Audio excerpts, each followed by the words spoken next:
বন দপ্তরের দুই কর্মীর হাতে আক্রান্ত ৮ মাসের অন্তঃসত্ত্বা মহিলা ও তার স্বামী বর্তমানে হাসপাতালে চিকিৎসাধীন। আক্রান্ত মহিলা। ঘটনাটি ঘটে রাজনগর পিয়ারবাড়ি থানা এলাকায়। অভিযুক্ত বনকর্মীদের বিরুদ্ধে মামলা দায়ের করা হয়েছে। ঘটনাটি ঘটেছিল রাজনগর ডিমাতলি এলাকায় শুক্রবার। পঞ্চায়েতের চন্দ্রপুর এলাকায় সুজন রায় এদিন বাড়িতে মোরগের ফার্ম করার জন্য ঘর তৈরি করছিলেন।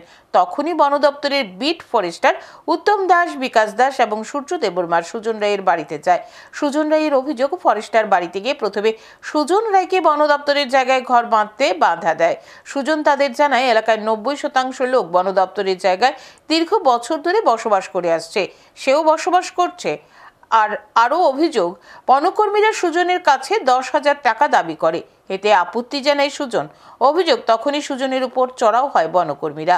স্বামীকে বাঁচাতে এলে সুজনের গর্ভবতীও আক্রান্ত হন। সঙ্গে সঙ্গে মহিলাকে হাসপাতালে নেওয়া হয়।